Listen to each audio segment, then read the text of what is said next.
Mel Robbins. We have the same pair of glasses, so she's got great taste. For those who don't know, Mel Robbins was a lawyer. She also had a show at one point after that. That was called The Mel Robbins Show, similar to the Oprah show. Made one season, got canceled. The views were bad. So then she started her podcast. She's been a life coach. She did this TED Talk that became really famous, which is basically count back from 5 and do stuff. She called it the 5-second rule, and she built an entire multi-million-dollar business on this idea, which awesome, I guess. And then she had a book called The High Five Theory, which was you have to high five yourself in the mirror, and half the pages are filled with like screenshots of Instagram comments of people saying, "This changed my life. I love it." That's the whole book. It's like, I already bought the book. Where's the information? It's like, this book is so good. It's like, wait, I'm in the book. How did they read the book to put that in the book? Anyways, so now her magnum opus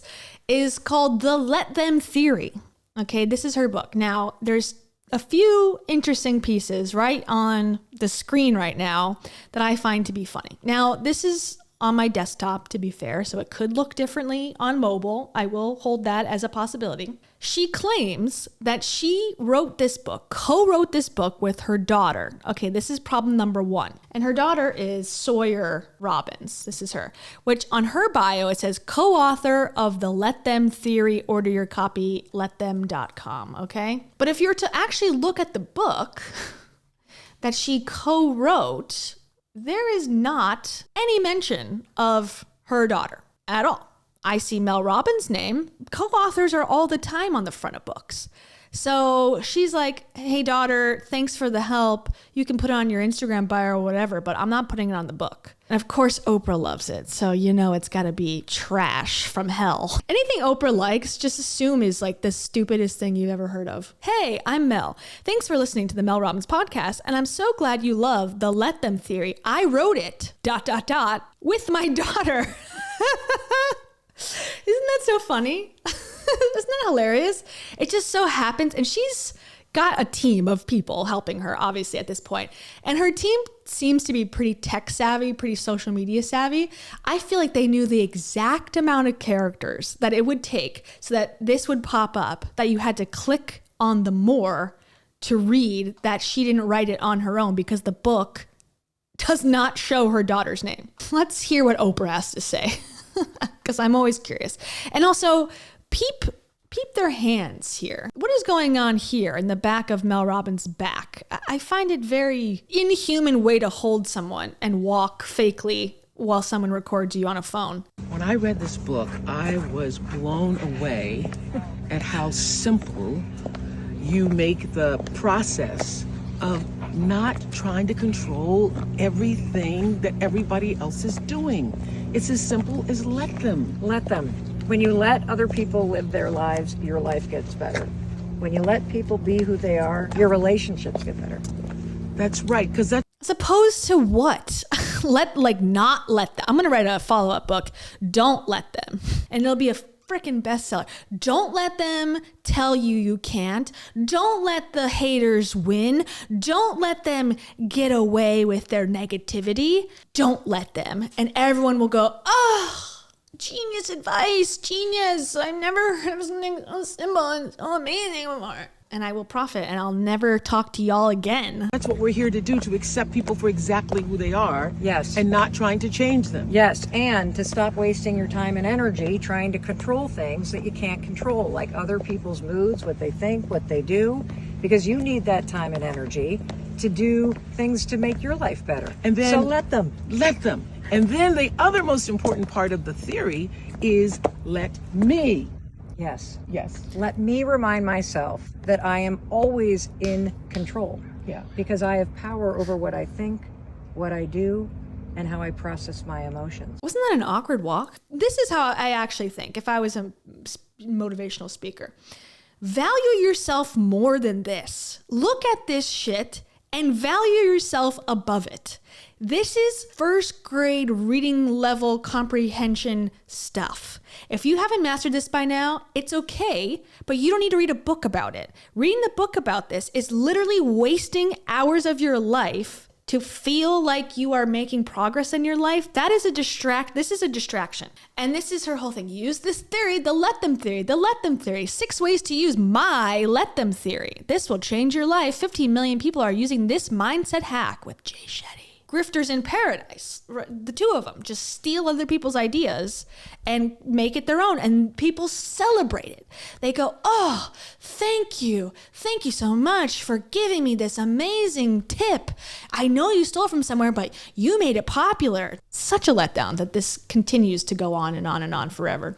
I got a lot of my information from this Substack, from Sage Words. It's Sage Justice's Substack. So shout out Sage Justice, because a lot of this information came from you. So a well-known motivational speaker, Mel Robbins, has used multiple concepts: let them, let me, let you, and actual lines of a viral poem written by author Cassie B. Phillips. Cassie's Let Them poem, mantra, and concept went viral in 2022. The Let Them Theory book by Mel Robbins was published 2 years later at the end of 2024. I think it would have been easy for Mel to say, I saw this poem, credit her, say I read it, and now I want to give you my thoughts on it. But no, that's not good enough for her, because I think she's a narcissist, like I think all these people are in the self-help space. She can't even have her daughter's name on it. That's how like self-obsessed this person is. She has to hide the fact that like it's not her own thoughts. It would be so easy to just credit people. Mel describes her knowledge of the let them theory as a discovery she made, a word she's careful to use in her book rather than created or originated when referring to the let them theory. Allegedly, Mel ran with the concept of let them once she saw the traction she gained from sharing it on social media herself. So Mel shares this woman's work and sees that people are into it, and she's like, perfect, I'm gonna trademark that, take it, put my name on it, and I will be hailed a hero. And that's exactly what happened, and that's exactly what's happening now, which is a huge disappointment to everyone. It should be. Here's the trademark. It says current owners information, Mel Robbins Productions. And it looks like it's gone through, unless I just don't understand. It looks like it was approved, I thought, but I could be totally wrong. Can you imagine like if I was like, I'm going to trademark the Bible. It's mine. I read it and I thought it was great. I support it. I'm gonna copyright it. I mean, there's no difference really. Someone else wrote something that spoke to you. You took it, interpreted it yourself, and then copyrighted it. It's just, I don't know. And I don't think it's cheap to do these copyrights. I think you need a lot of money, which again gives Mel Robbins the advantage here, because Cassie Phillips could have copyrighted it, but I'm pretty sure you have to have a lawyer involved. And I think it's like thousands of dollars, if I'm not mistaken, and not the easiest of processes. So like Mel Robbins, the only reason she's getting any advantage is because she's got money. There's an easy solution for this. For Mel to apologize, I don't think that's ever going to happen, acknowledge Cassie as the original inspiration, and give her a hand up so that she can profit too when her book comes out soon. Yeah, I don't think that's ever going to happen in a million years.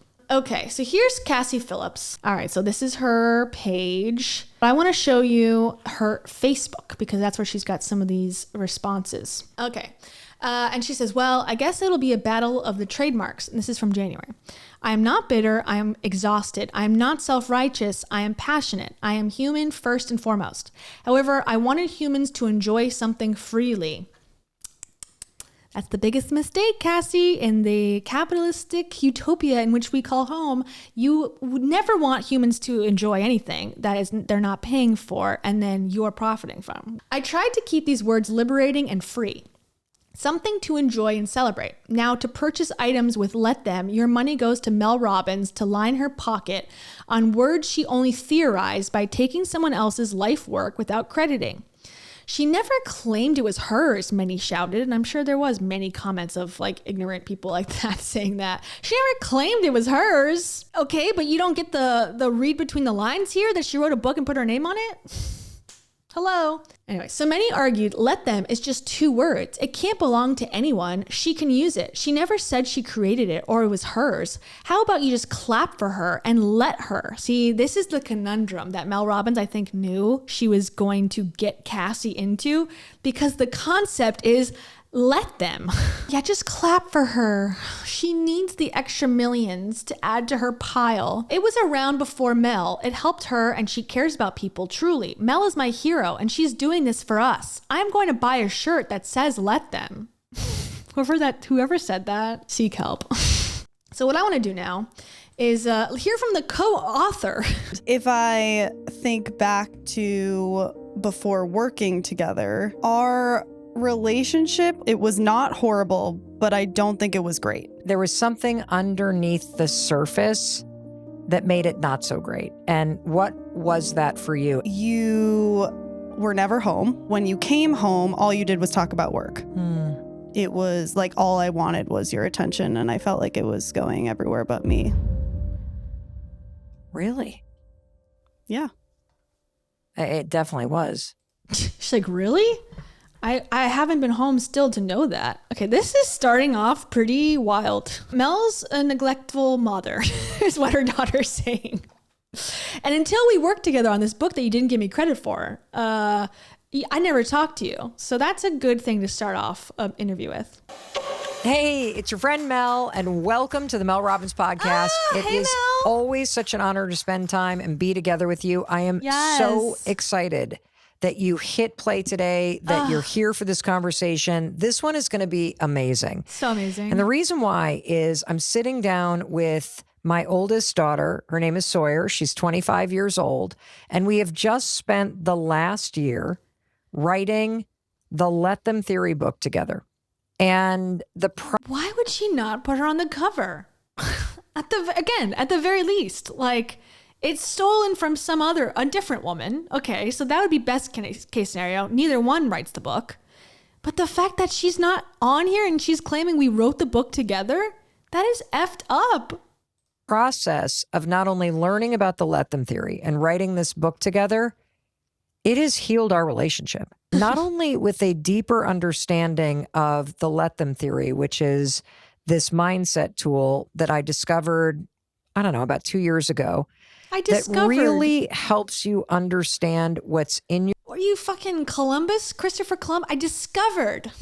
You were on social media. You stole it from someone else. Discovered it how? You were walking and, it hit you in the face? Yeah, on google.com. In the process of working on the Let Them Theory book over the last year and using the Let Them Theory, my daughter and I truly, deeply, authentically, for real, erased the distance and really became close in a way that we both really wanted to, but never knew how. The only way that she wanted to spend time with her kid is that there was money to be made from it. Hey, my daughter sent me this. Maybe I could, manipulate this into a story about how my daughter and I repaired our relationship and then we made this book together. That'll get people really hooked. That'll get more subscribers, more podcast viewers. Yeah, let's do that. We'll build a whole narrative around it because my daughter and I don't like each other. But that's not serving me in any monetary way. Welcome to the Mel Robbins podcast. Thanks for sitting down with me. Thanks, Mom. And so I guess where we should start is we're going to tell you a little bit about our relationship prior to the past year, where we've had this experience of working together on this project of writing and then releasing the Let Them Theory book. And it all happened by accident. None of this happened on purpose. And that's another really important thing, that at any moment you can change the way your relationship feels. I desperately wanted to be closer to you, but I didn't know how to be. Mm-hmm. She's like, yeah, right. Your turn. That's it. Okay. Good setup. I think I knew I always wanted to be closer with you. And I think if I think back to before working together, our relationship, it wasn't horrible. I do have to preface. It was not horrible, but I don't think it was great. I want to dig in here because I would put our relationship, Sawyer, you're 25. Mm-hmm. You're the oldest of three. I'm 56. Compared to a lot of people's relationships, our relationship is great. We talk a lot. Well, We she was respond to like, it's getting too real. We gotta set the record straight that our relationship is great compared to everyone else's. It's amazing, but it could have been better because we're perfect and we should always aim for perfection. So therefore, she's got to correct the record. No, we had a great relationship. My daughter's an idiot. each other's texts. We love seeing each other. But there was something underneath the surface that made it not so great. And what was that for you? And please, just let me have it. Don't worry about my feelings. Just the more you can explain your experience as the daughter, I think the more powerful this conversation is going to be for the person that is here with us right now. Everything that I'm about to say, I think was very unintentional on your part, but I think after a lot of therapy and just reflecting on myself, and I think especially working with you, I've recognized this since, but before growing up, I always thought it was intentional. And so I think a huge thing is the fact that you were never home and you were always on the road. And then when you came home, all you did was talk about work. And I think that from my perspective as your kid, all I wanted you to do when you came home was come to my games and prioritize me and give me attention. And it just felt like it wasn't there unless we were asking you about your work. And I think on a she looks not happy to hear this. She's like, I was lying when I said, give it to me. You're supposed to say, you were so giving that it was hard to live up to how giving you were and how helpful you were to people. That's what I was really hard. It was hard for me as a kid. Mom, I love you. She's looking at her shut the fuck up, Sawyer. No, my sister Kendall, she is younger than me by 18 months. She is a phenomenal singer and she is pursuing a career out in LA, and she grew up as a performer and she grew up in the spotlight, and I think she is on the same track as you in being in the spotlight and being out in the world and people recognizing you, which is unbelievable. But I think I saw the both of you always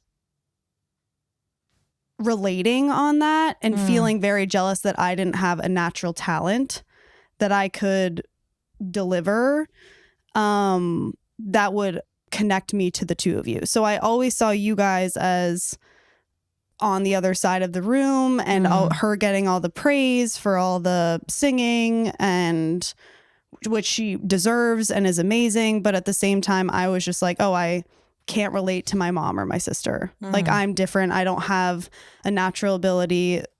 She looks very angry. I don't really believe in the body language thing where it's he moved his eye, that means he's lying. I don't think that that's a science in any, reliable way. But I do feel you can kind of get a vibe off of somebody if they're happy or if they're engaged. And she looks to me in this moment, Mel Robbins, pissed and uncomfortable. That's the vibe I'm getting. Every time I'm addressed, it's, oh, you're Kendall's sister. Oh, are you the singer? Or are you Mel Robbins' daughter? That's awesome. It's never oh, you're Sawyer. It's so nice to meet you. And so it was always, I was a product of you or Kendall. And I think that really made me, I think, just resent you, honestly. And so instead of being pissed, seething, great word, Lou, seething is what I'm feeling as well. I saw it as all these fans, all these people out there who love my mom are taking my mom away from me. And so therefore, I'm not annoyed at all them. I'm annoyed at her. Yeah, because it's money. It's just it's dollar bills are these people. It's not the people that are taking the time. It's the dollar bills that they represent, which is even worse. Go back in time, though. If you could explain even how this dynamic was in place before the level of kind of recognition that this podcast has brought, because it's a whole, in my experience, it's a whole different ballgame in the past 2 years than it was when we lived in Sherburne. And so could you share a little bit about your experience even in middle school and high school? In high school and in middle school, there was no validation there in that response of like, oh my, I hear you, and I'm so glad that we've worked through these issues, and I'm so happy that, you know, we've come to the other side and that I got to see the error of my ways. It's like, no, tell them about a time where I sound better. How about? We're on the road upwards of 200 days in the year. And I think as you were gone, I felt myself growing closer to Dad and growing closer to Kendall and Oakley because we were always together. And then when you would come home, it felt like I think it was a story I was telling myself, but it felt in my eyes like you either were talking about work or you were talking about Kendall.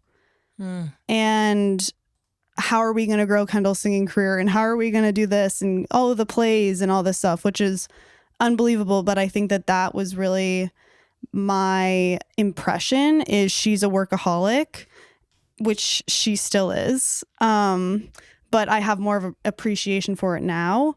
Honestly, kudos to her for being dishonest. A lot of people would not be comfortable. They would just placate their mom and say whatever they have to say, you know, to make them like them. And the fact that she's being totally honest on the podcast, I'm like, hell yeah, girl. I appreciate it. And the fact that I just had this story in my head that it was like all I wanted was your attention, and I felt like it was going everywhere but me. I think it was. It definitely was. And I'm sorry. I mean, that's good. That's okay. It's not okay. I forgive you. Well, I think every working parent, especially those of us that have a job that requires travel, kind of has that like, ooh. Requires? I think you're choosing to work this much. In your heart, because there are times in your life where just out of necessity, you got to be on the road because that's what your job demands. Okay. All right. Now this is where I go, you said I'm sorry, it's not okay, but it's not my fault because my job demands it. And she said that like 3 times. My job demands it. My job requires it. Other working parents know how that is when their job requires it. There's other jobs in the world, number 1. Number 2, you've been wealthy before you had kids. So did you have to do you did 200 a year to make it ends meet? Give me a break. You didn't have to do 200 days a year. You could have done 100. You're a workaholic because you like it. But these are the repercussions of that. Just admit that to yourself. And I guess I was lucky enough that Dad was home full time. But I do agree with you that I was consumed with work because I was so scared about the amount of debt we were in. It's like none of it is like I am this person and I'm sorry that I'm this person, that I just I'm obsessed with work and I like when people worship me. I have a thing about it. It makes me feel really good and I don't know how to stop. That's the truth, I think. What she's blaming it on is her job made her do it, and she only did it because her husband put her in debt. So it's actually his fault. This sounds like my mother in many, many ways. Relentless pressure I felt for almost a decade to be able to replace all the money that we had lost in the business and to get out of credit card debt and to be able to pay for college. And now it's your fault. Now it's your fault because you went to college. This is not a good apology. It was good. The first line, stop it there. I'm sorry I did that to you. You didn't deserve that. Done. There is no caveat, but also not good. The things that I wanted to do. And you're right, like too many people, I spent too many years working and chasing the next thing because of the debt we were in. That's And not I the missed reason. out on a lot. And so I can see why your experience was that I was always gone. And when I was home, I was talking about work, or I was getting ready to leave on the next trip. Or, you know, Kendall, who is definitely way more emotional than you are, at least outwardly, was getting a lot of the attention. And I think this happens a lot with the oldest kid, that you kind of assume the role of responsibility and you became very stoic. And as much as I was trying to reach you, I didn't worry about you as much because you didn't emote as much. And that's not your problem as the parent. It's my responsibility to. Well, she probably didn't fluff her ego. She was probably upset that her mom wasn't there as a mom. And if the other daughter wanted to be famous or whatever, she probably thought, oh, okay, we have something in common. I'm going to get her to be famous like me. I can do that. But this daughter wanted her home, and she's like, well, I'm not going to give up my dreams for you. Know who you are and to find ways to really reach you. But I didn't know how. It almost felt like, especially in high school, that you were pissed off at me and that you had crossed your arms and you were standing off on the side, and that you were like, you're not going to get to me. You don't get access to me. Is that true? I think looking back, I pouted a little bit for sure. Which is a normal and honestly healthy reaction to feeling that way about a dynamic at home. Definitely a little emotionally immature, acting like an 8-year-old, which you'll learn in the Let Them Theory book. I think another thing with families that happens a lot is I naturally am a lot more similar to Dad. And Kendall is a lot more similar to you. And I think Oakley is like a beautiful combination of you both. It's not like something horrible happened. No, not at all.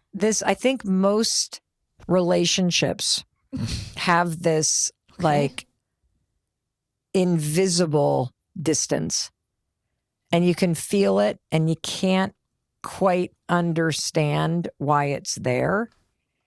And if it's with somebody that you deeply love and that you have cared about for a long time, that distance and that sort of resentment that starts to build up is death by 1,000 cuts. That's what it is. It's over and over and over again, somebody feeling like they don't matter to you. And, you know, honestly, when you're the parent, Sawyer, it's your responsibility. But I was in debt, so it's excused.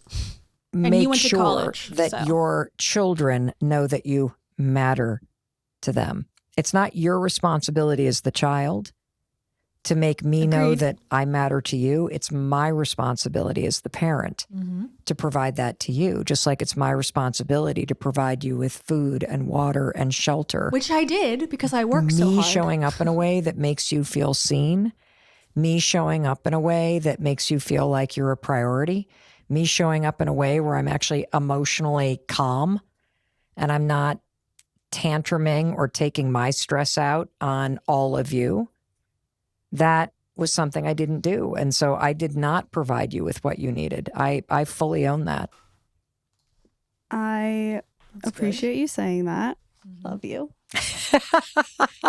And I also want to say, though, that I think there was a lot of times in our relationship where you really did try. Like, you actively were constantly trying to break the barrier between our relationship. What were some of the things that I tried to do? Because I know what I tried to do.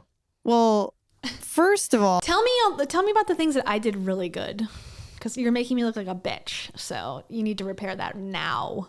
you tried to, let's go to the mall, Sawyer, and let's buy you a few things so you don't dislike me. Yes. Which I think for those It's not good. So, okay, back to money. So money is the solution to all problems. That does align with Mel Robbins' actual philosophy.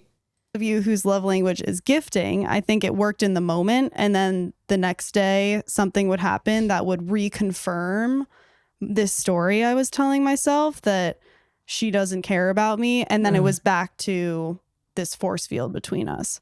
And that's what I was going to say, is that I think there there was things that happened over time that raised the force field, and then everything after that just reconfirmed it and made me feel like I was always already listening for that message versus I completely shut out the you matter, here's your gifts, here's that, the other, like I'm showing up to your game. I already had decided in my mind that this is the story. She's blaming herself. And it's like, no, you were smart for picking up on her true feelings, which is probably like, you're not as important because you're not going to be famous. And I only really care about boosting myself and boosting others that make me look good. I'm going to tell myself, which is my mom doesn't care about me. And I am going to go pout in the corner so she comes closer and closer to me versus trying to. Again, that's what children do, and that's not your fault. Approach you in another way. And I think what didn't help that is that outside of the house and outside of our family, every single second, it was getting reconfirmed by strangers and by my friends, which is, oh, you're Kendall's sister. Oh my God, Kendall's blah, blah, blah, blah, blah. Oh my gosh, you're Mel Robbins' daughter. I love her so much. Like, can you give me your number so I can get to her? Like, give me your email so I can get to her. It was always like, how can I use Sawyer to get to Kendall or mom? And so I think that it was in the house, I was telling myself this, but also outside, it was kind of like other people were reconfirming that for me. And so I made the force field like See, I'd much rather listen to her talk because I feel like she's got an honesty and a not in your face, but like a very much like, this is what happened. This is how I felt about it. And this is what that to me is way more helpful than a bullshit canned response of, you can let them and imagine that this is your teacher or someone in your life that you could relate to. Like, this is, I feel like, how I learn and actually get something from it, where someone's just being themselves. And I appreciate this so much. I don't think Mel likes it, again, because she's got a prescriptive way of being that she can make money, and this is not it on her end. Destructible. I think that's a very common experience, even when someone in your family doesn't have a public-facing career. Like if she devalues everything she says. She's like, what your experience is like a common thing. It's not something that I've done to you. The reason you felt that way is because I only cared about our family because we were in so much debt. She does not agree with what her daughter's saying. She does not take responsibility for it. And she's going to try to devalue everything so she doesn't look as bad. If you're the person in your family that's the middle child in a big family, or you're the youngest in a big family, you feel invisible. And you show up at school and you're Joey's little brother, or, oh, here we go. We've got another, one of the Mitchells, or, here comes another Jones through the school, that you start to feel invisible in the kind of reputation of the family or what your siblings did ahead of you. So I think that's a very common thing. So would you say that once you decided my mom doesn't care about me, it was going to be very difficult for me to somehow shatter that force field that you put up? Again, like blaming her. Like, well, you put up a force field. She was a child. That's what children do because they can't escape a situation. They deal with it psychologically any way they can. And being protective of yourself is actually a coping mechanism that is fairly smart and healthy at that age. I'm not a psychologist, but I would imagine, what are her options? Scream, get arrested? Like, what is she going to do to get through to her mom? She's like, okay, I'm just going to, isolate so I don't get hurt all the time. I think it wouldn't be until I showed up differently that our relationship would get better. Wrong. Really? Yeah. That's not good. I'd like to know I had more power here. I appreciate you saying that. It's because concerning. It takes time to shift the dynamic. And if somebody is committed to making you the villain in their story, or if they're committed to being the victim, oh my God, every time they tell the narrative of their family, this is gaslighting. It's pretty hard for people to let go of victimhood. Mm-hmm. It's pretty hard for people to change the identity that they got screwed over, or that their family, everybody's crazy, or nobody cares about them, or I make the effort, but nobody else does. And when you get on that storyline, it's a very powerful thing to tell yourself. Wow. Well, you were a victim as a child, and you're going to hold on to your victimhood. Otherwise, you would have, I would have been the best mom to you. But because you put up a wall all on your own, you didn't give me a way in.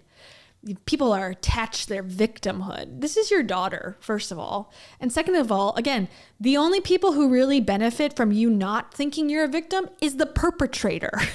To think that you, as a child should have dealt with your mother differently, sure, you can think that. But at the end of the day, it's your mother's responsibility that if you're feeling neglected, that she addresses that, not yours. And to even give it an inkling of, oh, thanks for saying that. Yeah, people hold on to their victimhood and they make you the villain. If that's how she interpreted it as a child, she has every right to feel that way. And anger and resentment, it can become the substitute for the love that you actually crave.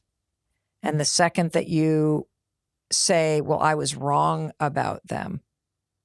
She's not wrong. Or you attempt to step out of the story where you're the victim and you step into someone else's shoes and try to understand what it might have been like for them, just to see a different perspective, nothing's going to change. But in the conversation today, I actually do think people can change. And I do think if you're willing to examine your own storyline and ask yourself, well, I realize that this has been the story. I realize. It sounds like you're the victim.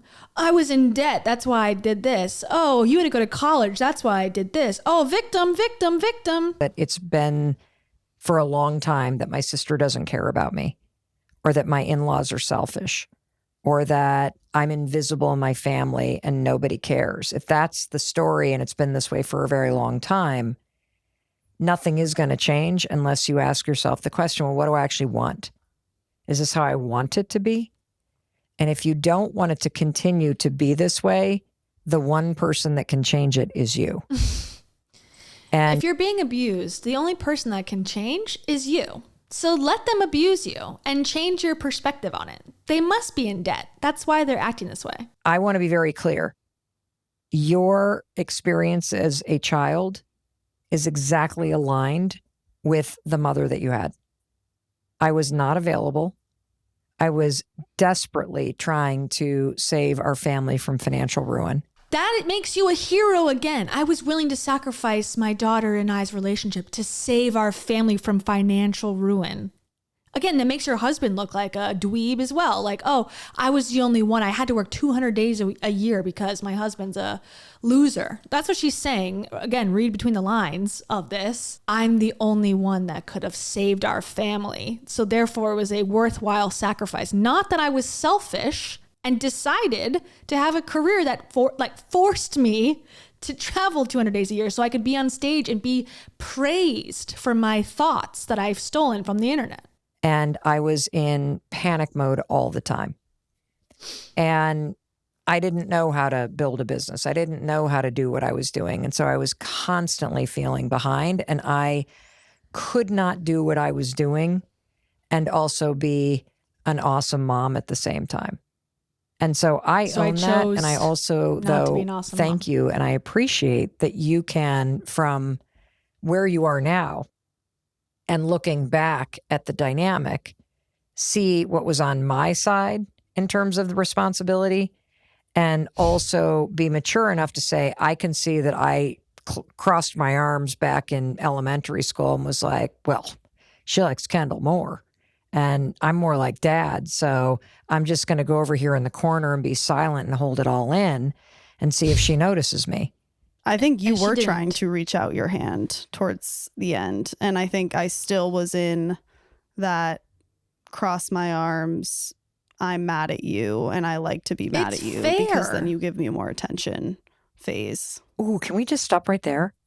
Because I think that's something people can really relate to. that if I'm mad at you, She's even doing it now. What's important in this conversation? Oh, what other people can take from this conversation, the other dollars out there in the world, what they can gain so they can feel like this is valuable so they can send it to their friends so that they can make more money. Not to actually deal with the situation at hand, which is your daughter's expressing pretty serious things to you, pretty deeply emotionally vulnerable things with you. She is so quick to go, no, that's not what happened. Here's what actually happened because I was in debt and our family was out there in ruin. And also, this is good for other people to hear because their sisters might hate them too. It's like. So let's fast forward to the part of the story where you go through college and you're out working for this massive cybersecurity firm. You're in your early 20s. You're like getting promoted. You have all this stuff. You're saving money and you decide that you're going to take this trip and backpack solo around Asia, something you've wanted to do since you were a little girl. You go realize this dream. And then what happens? So I quit my job and I go to Asia for 4 months and backpack solo to 7 different countries. And it was so amazing. I was on such a high. I came back from my trip. I immediately wanted to go back, but I had no money. And it was the middle of winter up in Vermont. I have moved back home, living with my parents at 25. This is a year ago, almost to the day. A year ago, almost to the day. And What were you thinking about the fact that you're moving in with me and Dad? Yeah. I thought it was temporary. And so Well, I hope it is. I love you, but I hope it is. Well, I'm still living here for everyone. But I thought it was temporary. And so I thought this is going to be a great refresh. I'm going to move to New York. I'm going to get a job within like 3 weeks of getting back. Like this will be totally fine. And then I get back and I just crumble with everything. I am crying every day. I have no idea how to process my emotions after I just completed like the biggest goal I've ever had in my life. And it's over. And what am I going to do now? And I can't go back into the corporate world, but I will never work for my mother. And Mom approaches me. And ever so slyly, she says, "Hey, Soy, you need money, clearly, and I need a little bit of help. How about you work on, for the entire next week, a little research project that I call the Let Them Theory. And I will pay you." Little research project. Go and search for this poem that's already been written. Send it to me. We can erase the name on Photoshop. However much, I think it was like $50. No, it was like I was going to pay a professional researcher, Okay. like $40 an hour, because the Let Them Theory, I had stumbled upon it many. Okay, we got to go back for a second, but that sounds like bullshit. She's like, yeah, you gave me $50 to do your book that made millions. No, I didn't. That never happened. Okay, she's going to say she stumbled upon this theory and she discovered it in a vault somewhere. No, it was like I was going to pay a professional researcher, Okay. like $40 an hour, because the Let Them Theory, I had stumbled upon it many months ago. I had shared it online. It had gone crazy viral. We had done one podcast episode about it. And that podcast episode became the... Again, where's the... I discovered it. I shared it. What is it? A human being wrote it. Why are you avoiding that fact? Because it makes her look bad. That's why. 6th most shared episode on all of Apple Podcasts of the year. And so when something goes that crazy... I profit. I need to dig in deeper and I need to understand why is this from a monetary perspective, it made the most business sense. Resonating? Why are people getting tattoos that say let them? Before I commit to writing a book about this thing, let's dig into the research and see what all of you are telling us the power of the Let Them Theory is. And so I was going to hire somebody to do it. And so I thought, because I was very clear, you don't want to work for me. You've always said, I don't want to work for you. I don't want to work for you, which I respect. You want to have your own path in life. That's telling. Absolutely agree with that. Absolutely follow your own path. But I was like, okay, we both have a problem. Let's see if we can solve it together. And so you took on this project, $40 an hour, I think it was, to do a quick research project for 2 weeks where I gave you the thing that had gone viral initially, like a 60-second thing, and I gave her the podcast episode. The thing that went viral, a 60-second thing. She devalues everything that other people do, and she props up everything that she does. A 60-second thing.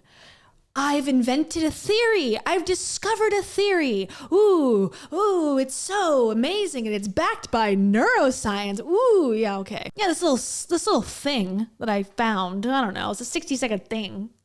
And said, I want you to dig into the comments. And I expected you to come back within 2 weeks and kind of give me a couple pages of analysis, but that's not what happened.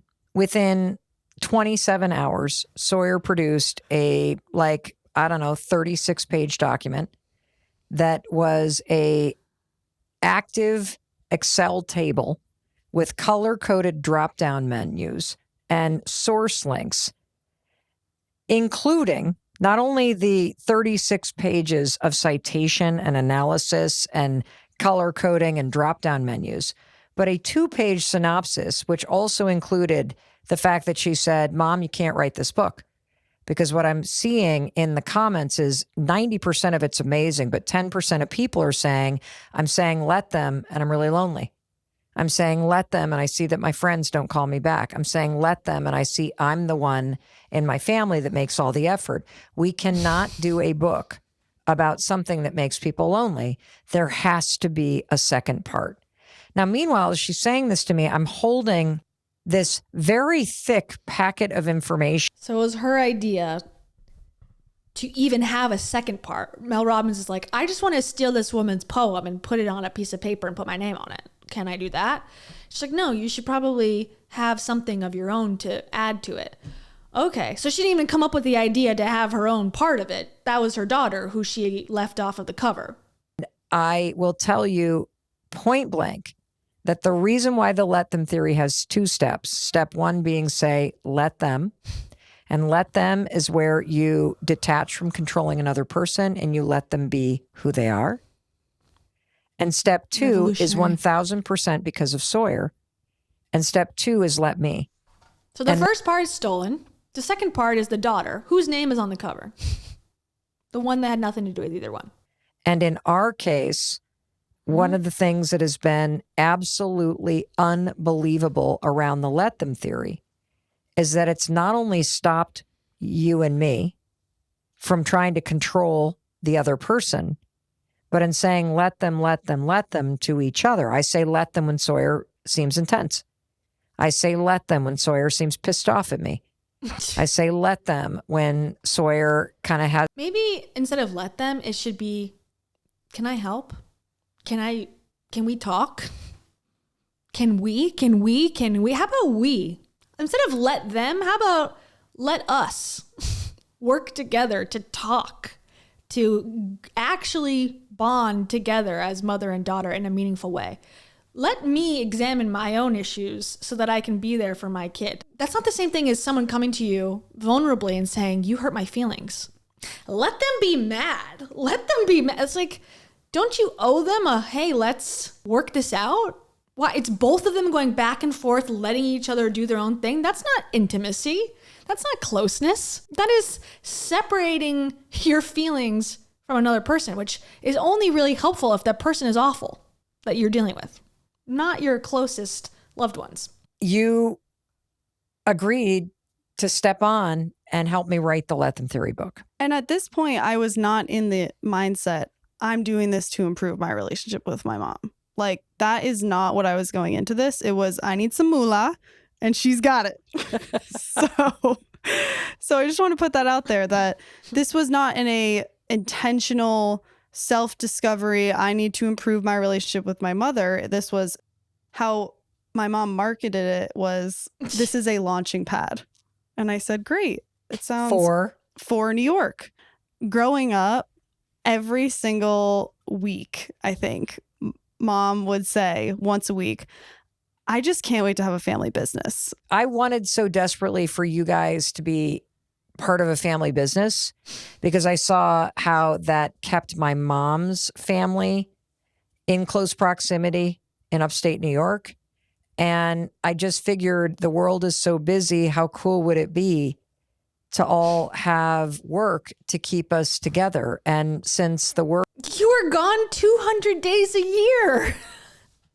I think it's the only way that she will find her family worthwhile to be around is if she's profiting at the same time, killing two birds with one stone, killing two birds with one relationship. Oh, I get to make content and have a conversation. Okay, now it's worth it to me all of a sudden.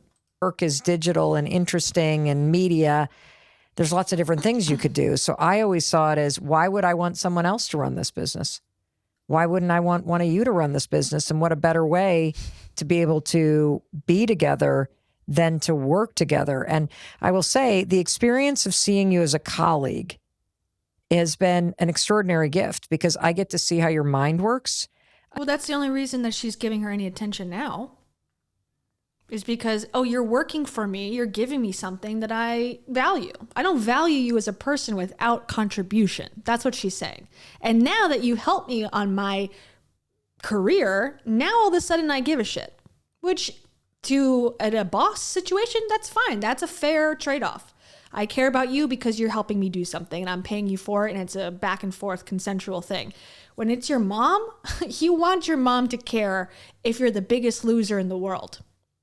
Bottom line, unfortunately, that is not the mothers that many people have, including myself. When you start to say, let them, especially with family, it creates the space for you to accept someone as they are and perhaps start seeing them for who they are.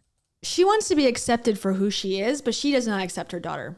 She didn't accept her until she was useful to her again, doing something for her. Now she's accepted as a contributor, silent contributor to the book, but she's not accepted as her daughter. She hates that she crossed her arms because she was upset. She said it 50 times. She's not seeing her for who she is. She's seeing her as an asset. Oh, a pawn in the family business that she dreams about. We tend to judge from our point of view, and then we sit there and cross our arms and go, I don't understand why my mom's so upset with me. I don't understand why my sister's so selfish. I don't understand why. Well, that's have a you dig at her stopped and daughter. asked yourself, I wonder what it must be like. If you're the one that goes to therapy, if you're the one that listens to the podcast episodes, if you're the one that reads the Let Them Theory book. Okay, the first one, yes. The last two on that list, irrelevant. If you're the one that starts to calm yourself down and act like a more mature adult in the relationship, more loving person, if you're the one that's using the tools and you're saying, I wonder what it was like when my mom was such and such, or I wonder what it must have been like for my little sister, or I wonder what it was like for my daughter to not have her mother at the house 200 days a year in a job that I could have done from home. I could have been a lawyer in our hometown, but I chose not to. I wonder how that could have felt for her. This was horrible. I Great. genuinely think if the topic of the book was not letting other people be themselves, live their lives in order for you to live your best life and for you to finally be yourself, I would not be sitting here today. How come?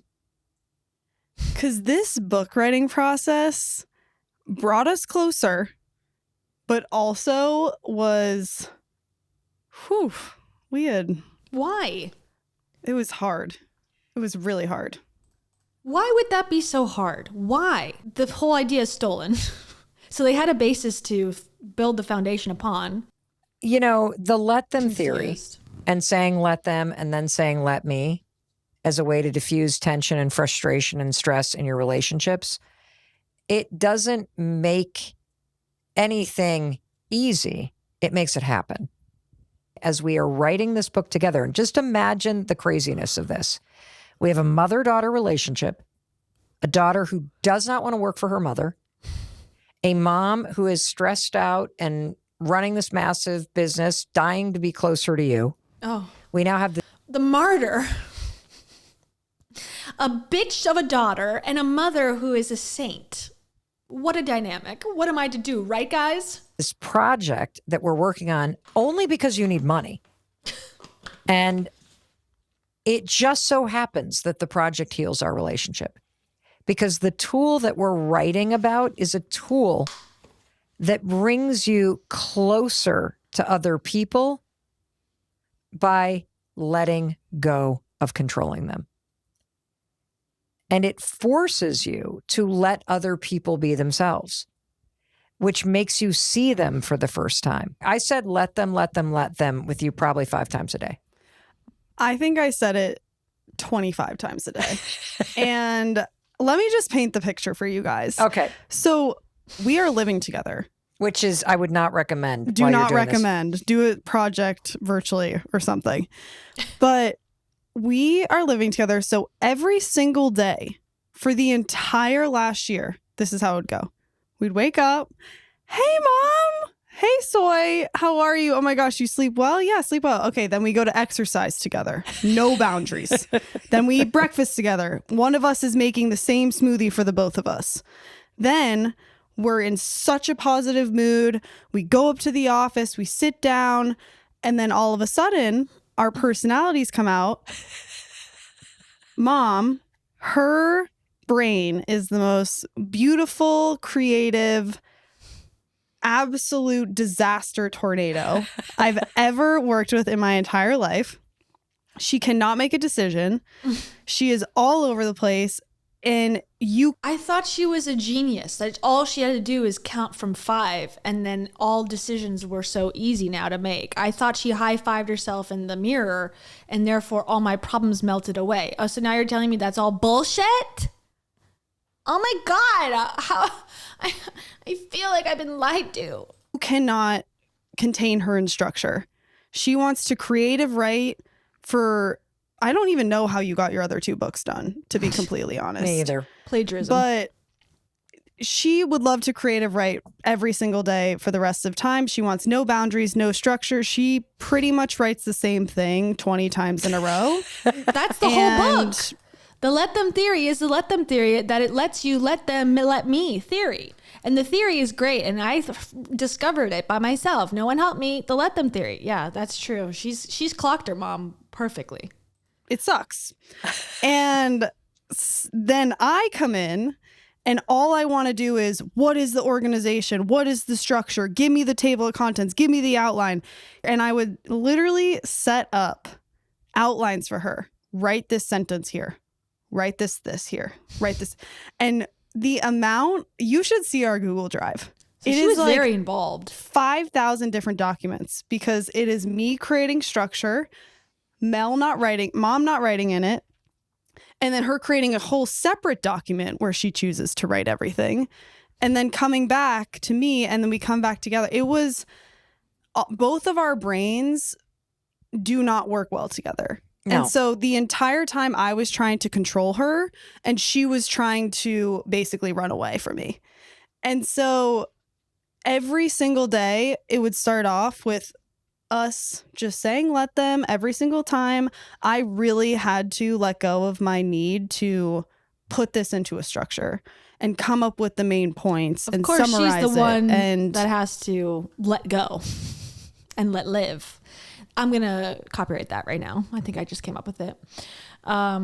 Mel just gets to do her thing and profit, and she's got to change her style. Just work in order of chapters. Meanwhile, we are all over the place and creative writing, and we're doing this and then we're scrapping this. We literally went through 11 manuscripts.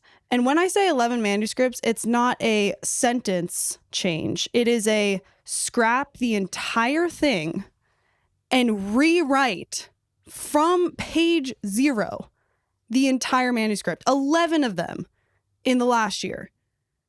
All of which I said, I think we're good here. I think not we good can, enough. And it was not good enough. I agree. Let them. but I literally had to say didn't let let them. them. Every single time. And so that's about 12 p.m. when we start getting hangry and annoyed. And then we eat because we both notice that we're starting to get snippy and on edge with each other. And then comes the afternoon where it can go one of two ways. Mostly one way, which is This is very blow common. up fight, crying. You don't listen to me. You don't do this. You don't do that. And then it's a total relationship, like therapy session between the two of us where we end up crying and hugging Every day. and then getting back to work. And then if it was a good day, we have a glass of wine. If it was a bad day, we have a glass of wine. And then we go to bed. And then we literally every single day, Monday through Sunday, that was our routine. And then in between Sounds that, awful. producing all these podcast episodes and giving speeches and everything. It was a lot. It was too much. And but the bigger takeaway is this, because I don't want you to Where was there any acknowledgement of what you just said? Yeah, it was too much. Anyways, I want Sawyer to be a box jumper. I want her to think like me. I want her to be like me. And that's why I feel frustrated and tension and like anger and resentment, because you're not like me and you don't think like me. Meanwhile, Sawyer just wishes I was a box stepper, that I could go from A to B and then B to C. And she doesn't. yeah, the fact that she has any stress at all just shows that all this stuff is bullshit. She's written so many books and had a million podcasts about how to de-stress and how to take control of your life and how to have the best relationships. And yet she's explaining the process of writing such a book. It's a nightmare. My brain is here. I have 20 Google documents. I don't know how to put it together. My daughter's yelling at me. We have to drink wine to be around each other. Oh yeah, we hate each other every single day. We're crying. It's hysterical. And then we continue on because there's money to be made. So you use none of your tools, is what you're saying. Not a one, because you sound like everyone else. If I can create What? space for your experience to be sad or emotional or mad, and just let them. And then I say, well, let me This is making be honest with myself. Honestly, it's making less and less sense the more she explains it, because it's like everything. It actually has no meaning because it is used so frequently in this conversation that it's lost all of its relevance and interest. I'm letting them be finished. Her daughter's pretty cool, I think. I mean, I feel like she reminds me of myself in a lot of ways. Yeah, like willing to, I really as a child handled things badly. That I can admit that about myself. And then over time, thanks to therapy, I'm like, wait, I was 6. What am I talking about? When I was 6, I should have had conflict resolution better with my mom. And that's on me. And my mom's like, yeah, I told you when you were in kindergarten that you were going to be a bitch of a daughter. And here you are. Thank you for coming to that realization. That's when I was 25. That's how I did think. I was like, I really need to take responsibility for what I did as a kid, which is needing things. Anyways, so I see myself in her. And I think probably in 5-10 years, she'll be hosting a podcast of her own, talking about, their no contact relationship, and I'll be enjoying hearing about it.